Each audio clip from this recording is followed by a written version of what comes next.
ಚಳಿ ತುಂಬಿದ ಮಧ್ಯರಾತ್ರಿ, ಹಳೆಯ ಹಾಸ್ಟೆಲ್, ಖಾಲಿ ಕಾರಿಡಾರ್, ಕೊನೆಯಲ್ಲಿ ಒಂದು ಮುಚ್ಚಿದ ಬಾಗಿಲು.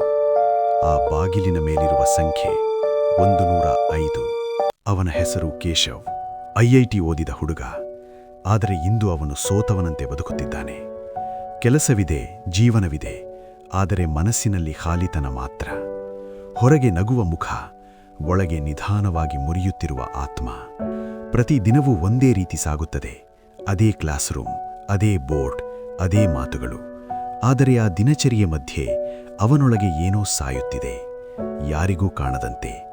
ಅವಳನ್ನು ಮೊದಲ ಬಾರಿ ಕಂಡದ್ದು ಒಂದು ಡಿಬೇಟ್ ವೇದಿಕೆಯಲ್ಲಿ. ಝಾರಾ. ಮಾತುಗಳಲ್ಲಿ ಬೆಂಕಿ, ಕಣ್ಣುಗಳಲ್ಲಿ ಧೈರ್ಯ. ಪ್ರೇಕ್ಷಕರಲ್ಲಿ ಕುಳಿತಿದ್ದ ಕೇಶವ್ ಅವಳ ಮಾತಿಗಿಂತ ಹೆಚ್ಚು ಅವಳ ಆತ್ಮಕ್ಕೆ ಸೋತಿದ್ದ.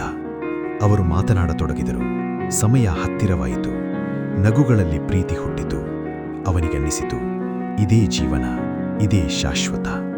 ಆದರೆ ಝಾರಾ ಪ್ರಶ್ನೆ ಕೇಳುವವಳು. ಸಮಾಜ, ನ್ಯಾಯ, ರಾಜಕೀಯ. ಕೇಶವ್ ಮಾತ್ರ ಮೌನವಾಗುತ್ತಿದ್ದ. ಅವನು ಹೋರಾಡಲಿಲ್ಲ, ಅವಳು ಹೋರಾಡದೇ ಇರಲಿಲ್ಲ. ಪ್ರೀತಿ ಇದ್ದರೂ ಅಂತರ ಹೆಚ್ಚಾಗತೊಡಗಿತು. ಒಂದು ಬೆಳಗ್ಗೆ ಸಮುದ್ರದ ಅಂಚಿನಲ್ಲಿ ಸೂರ್ಯೋದಯ ನೋಡುತ್ತಾ ಅವಳು ಕೇಶವನ ಕೈ ಹಿಡಿದಳು. ಆ ಕ್ಷಣದಲ್ಲಿ ಅವನು ನಂಬಿದ್ದ, ಈ ಪ್ರೀತಿ ಎಂದಿಗೂ ಮುಗಿಯಲ್ಲ. ಅವನು ತಪ್ಪಾಗಿದ್ದ. ಒಂದು ದಿನ ಎಲ್ಲವೂ ಮುಗಿಯಿತು. ಯಾವುದೇ ಜಗಳವಿಲ್ಲ, ಯಾವುದೇ ಕಿರುಚಾಟವಿಲ್ಲ. ಕೇವಲ ಒಂದು ಸಾಲು, ನನಗೆ ಭದ್ರತೆ ಬೇಕು. ಅವಳು ಹೊರಟು ಹೋದಳು. ಅವನು ಅಲ್ಲೇ ನಿಂತುಬಿಟ್ಟ. ಅವಳ ಫೋಟೋ, ಅವಳ ನೆನಪು, ಅವಳ ಮೌನ. ಅವನು ಮಧ್ಯದಲ್ಲಿ ಅವಳನ್ನು ಹುಡುಕತೊಡಗಿದ. ಪ್ರೀತಿ ನಿಧಾನವಾಗಿ ನೋವಾಯಿತು, ಅಂಟಿಕೊಳ್ಳುವ ನೋವು. ಅವಳ ಜನ್ಮದಿನ, ಮಧ್ಯರಾತ್ರಿ, ಅವನೊಬ್ಬನೇ, ಕುಡಿತ ಸ್ಥಿತಿಯಲ್ಲಿ, ನೆನಪುಗಳಲ್ಲಿ ಮುಳುಗಿದ್ದ. ಅಷ್ಟರಲ್ಲಿ ಫೋನ್ ಕಂಪಿಸಿತು. ಪರೆಯ ಮೇಲೆ ಕಾಣಿಸಿದ ಹೆಸರು ಅವನ ಹೃದಯವನ್ನೇ ನಿಲ್ಲಿಸಿತು. ಝಾರಾ, ನೀನು ನನಗೆ ವಿಶ್ ಮಾಡಿಲ್ಲವೇ? ನನಗೆ ನಿನ್ನ ಮಿಸ್ ಆಗ್ತಿದೆ. ಈ 2 ಸಾಲುಗಳು ಅವನೊಳಗಿನ ಎಲ್ಲ ಗಾಯಗಳನ್ನು ಮತ್ತೆ ತೆರೆದವು.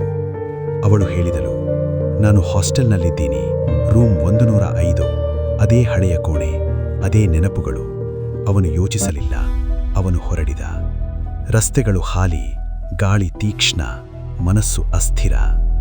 ಅವನು ವೇಗವಾಗಿ ಸಾಗುತ್ತಿದ್ದ. ಪ್ರೀತಿಯ ಕಡೆ ಅಥವಾ ವಿನಾಶದ ಕಡೆ. ಪೊಲೀಸ್ ಚೆಕ್ಪೋಸ್ಟ್, ಕಾನೂನು, ಅಪಾಯ. ಆದರೆ ಆ ಕ್ಷಣದಲ್ಲಿ ಅವನಿಗೆ ಯಾವುದೂ ಮುಖ್ಯವಾಗಲಿಲ್ಲ. ಅವನು ಮುಂದೆ ಹೋದ. ಹಳೆಯ ಕಾಲೇಜು, ಹಳೆಯ ನೆನಪುಗಳು. ಒಮ್ಮೆ ಮನೆಯನ್ನಿಸಿದ್ದ ಜಾಗ ಇಂದು ಅಪರಾಧದ ಸ್ಥಳವಾಗಿತ್ತು. ಹಾಸ್ಟೆಲ್ ಸಂಪೂರ್ಣ ಮೌನದಲ್ಲಿತ್ತು.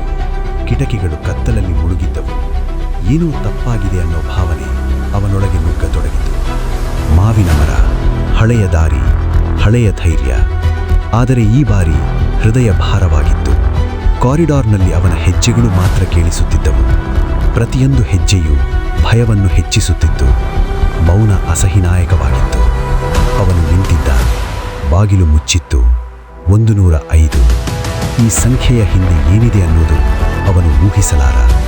ಅವನು ಕರೆದ, ಉತ್ತರವಿಲ್ಲ. ಅವನು ತಟ್ಟಿದ, ಚಲನೆ ಇಲ್ಲ. ಈ ಮೌನ ಭಯಾನಕವಾಗಿತ್ತು. ಆ ಕ್ಷಣದಲ್ಲಿ ಅವನಿಗೆ ಅರ್ಥವಾಯಿತು, ಇದು ಪ್ರೀತಿಯಲ್ಲ, ಇದು ದೊಡ್ಡ ತಪ್ಪು. ಕೆಲವೊಮ್ಮೆ ಪ್ರೀತಿ ನಮ್ಮನ್ನು ಉಳಿಸುವುದಿಲ್ಲ, ಅದು ನಮ್ಮನ್ನೇ ನಾಶ ಮಾಡುತ್ತದೆ. ರೂಮ್ 105 ಒಂದು ಕೋಣೆಯಲ್ಲ, ಅದೊಂದು ತೀರ್ಮಾನ. ಆ ತೀರ್ಮಾನ ಎಲ್ಲವನ್ನೂ ಬದಲಾಯಿಸುತ್ತದೆ. The girl in room 105.